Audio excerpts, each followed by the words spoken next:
Rebirth Island is becoming more and more popular as the dance continues to get more boring and annoying to play. So here are 5 of the best tips to help you play better on Rebirth Resurgence mode so you get more kills and easier wins. The first and most important thing you need to get right when you're playing on Rebirth is to drop the location in the first 2 minutes of the game, as this will set the pace for the rest of the game, and the bad start can set you off really badly and can be really hard to recover from. Rebirth is just one big race of loadouts at the start, so if you can be one of the first teams to get enough money to buy your loadout, this will put you well ahead of everyone else so you can start picking off loads of really easy kills. To get your loadout the quickest, the best method is to land on a scavenger. Because the map is so small, your scavenger chests will often spawn really close to each other, sometimes just a few meters away, so you can get loads of really easy money really quickly, also getting good loot to keep you alive for longer like golden guns, satchels and gas masks. Once you've done a scavenger, you'll have enough money between your team for your first loadout and your first UAV. Now you've got enough money for your loadout, you want to go and buy it, but just rushing closest by might not be the best play. Dying now will say even further back, and earning more money will be harder now because all the bounties and stuff will have already been used up. So make sure you take your time so you don't die and end up giving all your money to enemies. So move to a safe buy and grab a loadout drop, and if you need to run away with it before calling it in to be in a safe position, then make sure you do that. One of the best things to do is to call it in on top of a roof or inside one of the little huts or on the top floor of a building. By doing this, you can pick it up easily from inside the building where it's a lot safer, and sometimes just those few seconds of sitting on your loadout trying to pick it up outside can mean you'll die really easily, and it can be sometimes really hard to get back to your loadout because enemies will often just start camping on it because they'll know you'll go back to try and get your loadout. When it comes to your actual loadout, I'll be covering that a bit later on in the video, but for your first one I'd recommend grabbing an overkill class because your first free loadout will drop very quickly towards the start of the game, so you'll be able to pick up your ghost from that after you've got your overkill class from your bought one. Next we've got money management. This is a really important part for the mid game. Once you're set up with the right loadout, maintaining money is the next thing you want to focus on. UAVs are key to getting loads of kills and easy wins on Rebirth. You want to try and make sure you always have a UAV on your squad so you can pop it whenever you might need it.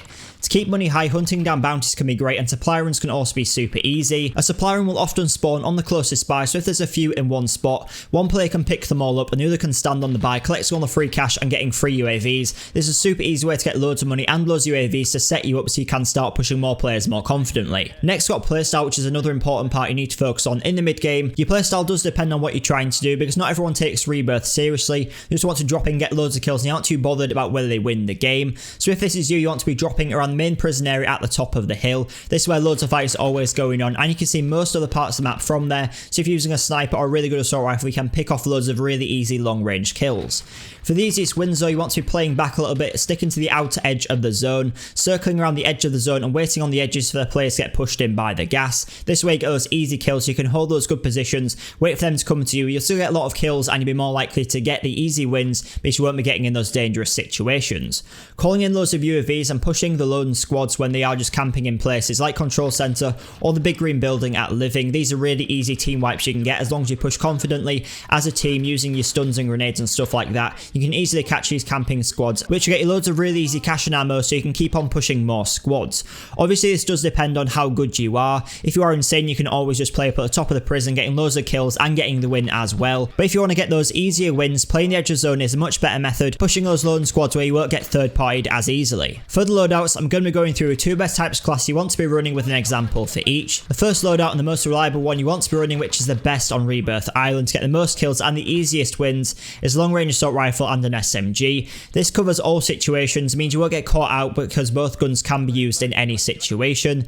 Best loadout you want to be running for this is the Fara with the axial arms 3x optic, the RPK barrel, the Spetsnaz 60 round mags, the Spetsnaz grip and the GRU suppressor. Running this with the Cold War MP5, the Raider stock, the Tiger Team spotlight, the 50 round drum mag, the Bruiser grip and the sound suppressor. This is the best class right now on Rebirth Island, so if you're struggling, definitely give this a go. Sniping can also be really useful and it's a really fun role to play on inside of Rebirth Island, so the best class you want to be running if you are doing this is a SWISS K31 with a 5mm laser, the Serpent grip, the Bruiser grip, the Tiger Team spotlight and the sound moderator. Then you've got the Milano with the Microflex LED, the Tiger Team spotlight, the 45 round drum mag, the Task Force barrel and the sound suppressor. This is a great sniper support class which can let you play as a sniper at longer ranges, but you can still get those kills playing really fast and really aggressive.